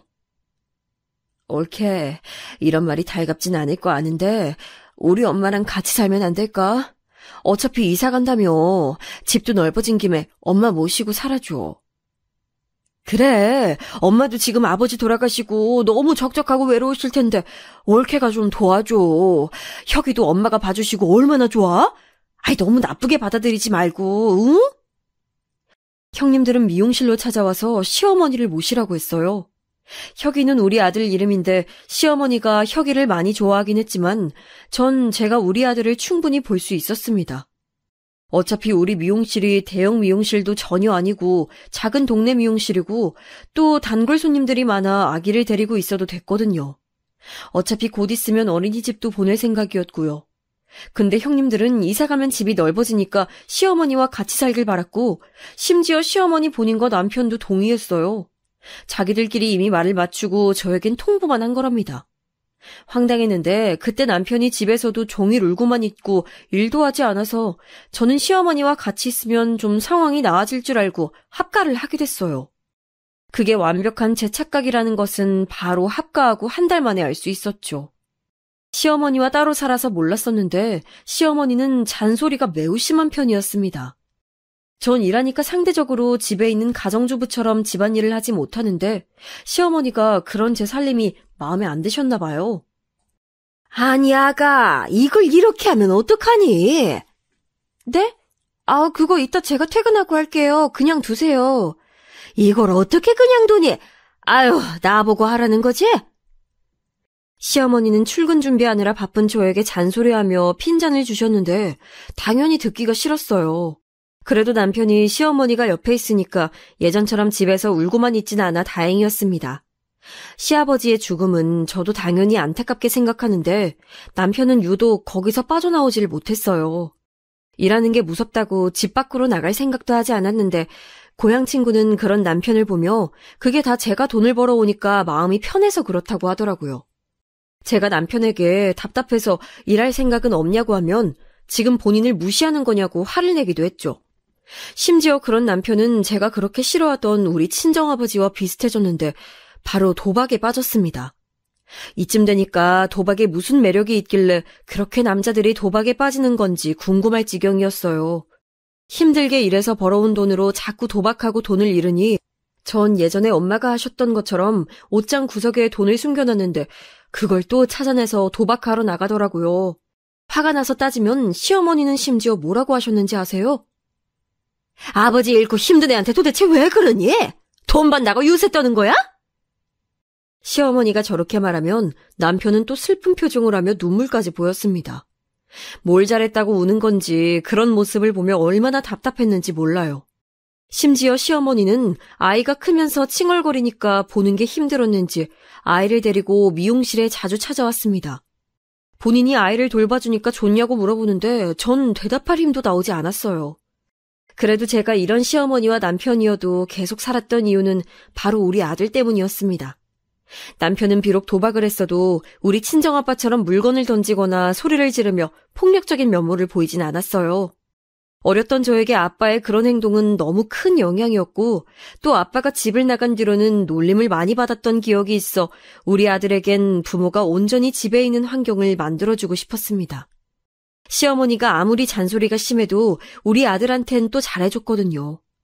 그리고 또 괜찮았던 점은 바로 제사나 명절이 없었다는 거였어요. 결혼하신 분들은 절 이해하시겠죠? 시어머니는 특이하게 명절에 음식하는 걸 그렇게 좋아하지 않으셨습니다. 그래서 명절이 되면 전 그냥 평소처럼 집에서 쉴 수 있었어요. 친정은 엄마만 살짝 보고 오곤 했는데 아버지는 놀랍게도 집에 다시 들어오고 난 뒤론 다시 집을 나가지 않았습니다. 나이가 들어서 기력이 약해진 건지 예전처럼 행패를 부리지도 않았고 심지어 나가서 돈을 벌어오기도 했어요. 오빠의 얼굴을 보고 정신을 차린 건지 오빠랑 싸우고 나서는 더 순해졌다고 합니다. 엄마는 오빠 아들과 제 아들을 보면 너무 좋아 어쩔 줄 몰라 하셨는데 그래도 예전처럼 울상으로 있는 게 아니고 엄마 인생에도 웃을 날이 있다니 그걸 보고 얼마나 뿌듯했는지 몰라요. 그렇게 제 인생에도 드디어 평화가 찾아오나 싶었는데 남편과 시어머니가 그걸 가만두지 않았죠. 앞서 말했듯 제 미용실은 동네에 있는 작은 소규모의 미용실이고 의자도 3개가 전부랍니다. 그러니 단골이 많아도 버는 돈이 그렇게 많지 않았어요. 종일 손님들을 상대하며 서 있는 게 결코 쉬운 일이 아닌데 그렇게 열심히 벌어서 돈을 모아도 남편이 자꾸 그 돈을 빼내서 도박하니까 전 미용실에 돈을 숨겨놨었습니다. 그런데 남편은 제가 예전처럼 돈을 주지 않으니까 미용실까지 찾아와서 돈을 달라고 하더라고요. 동네 창피하게 직장도 없는 남편이 제 미용실까지 와서 돈을 달라는 걸 차마 눈뜨고 볼 수가 없었습니다. 제발 나가서 무슨 일이라도 해봐. 막노동이라도 하면 안 되겠어? 어머님도 같이 사는데 나 혼자 너무 힘들어. 지금 나한테 눈치 주는 거야? 당신이 돈 벌면 다야? 남편과 부부싸움도 점점 늘어났고 시어머니는 그럴 때마다 우리에게 와서 서로 이해하고 살아야 한다며 저에게 남편에게 눈치를 주지 말라고 했어요. 한숨이 나왔지만 그래도 제가 뭐라 하니까 남편이 눈치가 보였는지 집에서 집안일을 조금씩 하기 시작해서 제가 조금 숨통이 트였습니다. 그때부터 혹시 모를 나중을 대비해서 돈을 진짜 죽어라 모았어요. 남편과 시어머니 용돈을 제외하고 최대한 아낄 수 있을 만큼 아껴서 통장에 돈을 차곡차곡 모으니까 모으는 재미도 있었습니다. 친정도 못 사는 건 마찬가지였지만 그래도 제가 시어머니와 힘들게 사는 걸 아니까 돈을 달라고 막무가내로 찾아오거나 그러진 않았어요. 일부러 미용실 운영 시간도 늘려서 아침에 빨리 가고 더 늦게 퇴근하며 돈을 3천만 원을 만들게 됐습니다. 그 돈이 있다는 사실은 진짜 그 누구에게도 알리지 않고 혼자만 알고 있었는데 시어머니가 어느 날 미용실 문을 닫기 전에 혼자 저를 찾아오셨어요. 어머니, 무슨 일이세요? 저 지금 바로 집에 가려고 했어요. 조금만 기다리시지. 아니, 며느라. 아유, 한 번만 도와주렴. 아유, 어떡하니? 무슨 일 있으세요? 왜 그러세요? 말씀하세요. 아니, 혹시 돈 모아둔 거 있니? 내가 너무 급한 일이 생겼는데 급전이 필요해. 딱 한 달만 있으면 내가 갯돈을 받는 달이라 갚을 수 있어. 돈이요? 어느 정도로 필요하신데요? 혹시 남편이 사고 쳤나요? 내가 진짜 이 사람을...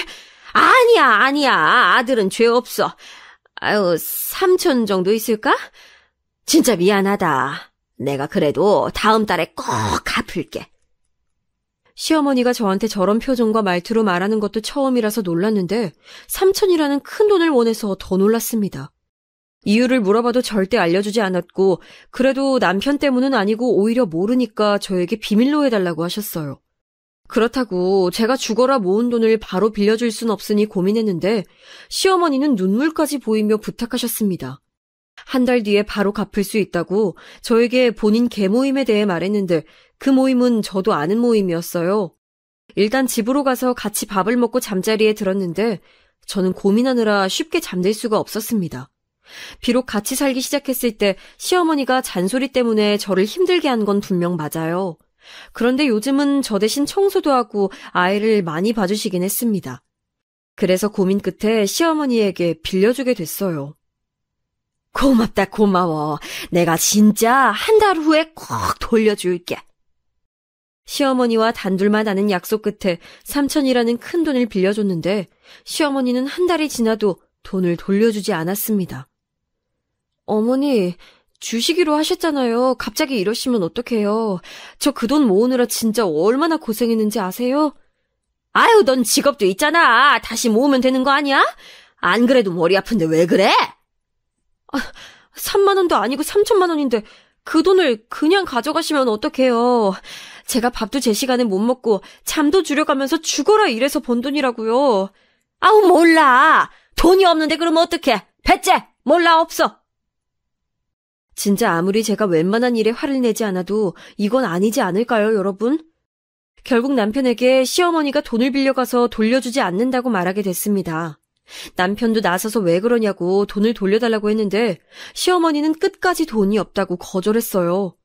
형님들에게도 알리니까 형님들은 오히려 그 돈이 뭐라고 시어머니에게 그난리를 치냐며 저한테 오히려 뭐라 했습니다. 시어머니와 돈 때문에 다툼이 잦아졌고 결국 시어머니는 작은 형님네 집으로 도망치듯 집까지 나갔어요. 어차피 우리 집이고 나갔으니 속은 시원했지만 제 돈은 돌려받지 못한다는 사실 때문에 일하다가도 눈앞이 깜깜해지고 속이 콱 막히는 기분이 들었습니다. 작은 형님은 분식집을 하고 있었는데 저에게 미용실을 잠깐 닫고 오라고 연락을 하더라고요. 올케, 나도 올케가 화난 건 알겠어. 그런데 우린 가족이잖아. 서로 돕고 사는 거지. 안 그래? 사람이 살다 보면 이런 일도 있고 저런 일도 있는 거야. 아니, 제가 죽어라 번 돈이에요. 남편이 돈을 못 벌어서 제가 밖에서 잠자는 시간 제외하고 일해서 번 3천이잖아요. 미용실에서 종일 서서 번 돈인데 어떻게 그러세요? 그리고 어머님이 분명히 저 돌려준다고 했어요. 아우, 그 돈 사실 나 때문이라고. 그만해. 빚이 많은 걸 어떡해. 당장 사채업자가 찾아오게 생겼는데 그럼 어떡하라고. 너도 남편이 도박하니까 내 말 무슨 뜻인지 알잖아. 이럴 때 돕고 사는 거야. 뭐라고요? 형님 때문이라고요? 아니, 왜 그런 말씀을 안 하신 거예요? 작은 형님은 사실을 말해줬는데 바로 진짜 본인 빚을 갚으려고 저에게 의도적으로 돈을 가져간 거였어요. 시어머니가 먼저 작은 형님에게 제가 분명히 모아둔 돈이 있을 거라고 하면서 자기가 책임지고 빌려오기로 했다는 겁니다. 이걸 저에게 사실대로 말하며 그냥 가족이니까 이해하라고 웃으면서 말하는데 제 속은 뒤집혔어요. 남편에게 말했더니 남편도 어이가 없었는지 자기 누나를 찾아가서 따졌는데 들은 척도 하지 않았죠. 비록 남편이 제 돈으로 도박한 적은 있어도 저렇게 큰 돈을 가져간 적은 없었거든요. 제 남편도 안 그러는데 도대체 시어머니와 시누이는 무슨 생각이었는지 모르겠습니다. 너무 괘씸한 마음에 시어머니를 평생 모시지 않겠다고 하니까 작은 형님은 그럼 그 조건으로 돈을 돌려받지 말라고 하더라고요. 억지도 이런 억지가 있을 수 있을까요? 전 이 일로 머리가 너무 아파서 편두통 약도 먹고 잠을 잘 수도 없었습니다. 한밤중에도 억울함에 깨서 운 적도 많았죠. 나중엔 제가 분식집 앞에 얼굴만 보여도 작은 형님은 본인 남편을 앞세워 저를 돌려보냈습니다. 만난 김에 돈을 돌려달라고 하면 오히려 돈이 없다고 윽박지르며 밀쳐서 넘어지기까지 했어요. 제가 너무 힘들어하니까 남편도 같이 가서 따졌는데 시어머니는 돈이 없다는데 왜 자꾸 이러냐고 분식집 부엌에 있던 애호박을 던져서 제 머리에 맞기까지 했습니다. 그걸 보고 남편이 왜 이러냐고 따지니까 남편한테까지 뭐라 하더라고요. 이렇게 찾아가서 돈을 달라고 해도 오히려 적반하장으로 나오니 제 스트레스는 점점 심해졌습니다. 그러다 새언니가 연락이 와서 만났는데 제가 저 일 때문에 너무 힘들어서 밥도 먹지 못해 살이 5kg가 빠졌더니 새언니는 화들짝 놀라며 무슨 일이 있었냐고 물었습니다. 저는 울면서 사실을 말했더니 새언니가 왜 그걸 가만히 있냐고 하더라고요. 그럼 어떡해요? 나 진짜 너무 억울해서 살도 빠지고 밤에 잠도 못 자고 있어요. 요즘은 머리까지 빠지고 있어요. 미칠 것 같아. 희선아, 너희 오빠 직업 몰라? 야, 내가 이 인간하고 살면서 제일 좋은 점이 뭔지 알아? 아무도 날 안 괴롭혀. 새언니의 말을 듣자마자 저는 머리를 한 대 맞은 기분이 들었습니다. 네, 저도 오빠 덕분에 학창시절을 아주 편하게 보냈잖아요. 저는 그 길로 바로 새언니를 따라 오빠네 집에 가서 오빠한테 울며 부탁했어요. 그랬더니 오빤 역시나 고등학교 때 그랬던 것처럼 저를 이끌고 바로 작은 형님이 운영하는 분식집으로 갔습니다. 오빤 안 그래도 위협적으로 생겼는데 그 험악한 인상을 할 수 있는 만큼 구기며 등장했어요. 내 동생 돈 훔쳐간 놈들 나와! 아니 이 사람들아, 난 사돈이고 뭐고 그런 거 전혀 없어. 나와! 내 동생 3천만 원 내놔! 뭘 쳐다봐. 돈 줄 거 아니면 쳐다보지도 마! 오빠는 몸통도 매우 큰 편이고 목소리도 우렁찬데 그런 몸집과 목소리로 소리를 고래고래 질렀어요. 그런 오빠를 보고 안에 있던 손님들은 나가기 시작했고 작은 형님은 카운터 뒤에서 나오지도 않고 숨어 있었습니다. 오빠는 그렇게 깽판을 칠 수 있을 만큼 제대로 쑥대밭을 만들었어요. 그러자 작은 형님은 급기야 나중엔 저에게 돈을 갚을 테니 그만하라고 빌기 시작했습니다. 시어머니도 옆에서 바로 그 돈을 갚을 테니까 저 깡패를 내보내라고 하셨죠. 당장 돈 갚아요. 분명 한 달 뒤에 갚는다고 어머님이 그랬어요. 돈 내놓으라고요. 알겠어. 갚을게. 그러니까 네 오빠 좀 말려봐. 미치겠다. 손님들 다 나가자니. 저기요. 의자 그만 던져요. 누구한테 큰 소리야. 그럼 당신이 내 동생 돈 먼저 갚아. 확! 알겠다고 갚는다고. 진짜. 아가, 갚을게. 그러니까 제발 그만 소리 지르고 저 사람 밖으로 내보내주렴. 진짜 마지막 부탁이야. 저는 시어머니가 빌다시피 말하니까 그걸 마지막 기회라고 하고 오빠를 진정시켰어요. 오빠는 마지막까지 가게 앞에서 당장 돈 갚아 소리를 지르고 떠났습니다. 이 뒤로 어떻게 됐냐고요? 여러분, 놀라지 마세요. 바로 다음 날 돈을 받게 됐습니다. 돈이 없어서 저에게 돌려주지 않았던 게 아니고 있는데 안 준 거였어요. 심지어 그 돈도 안 주려고 했었는지 우리 오빠가 다음 날 다시 가게에 갔더니 사색을 하며 돈을 줬습니다.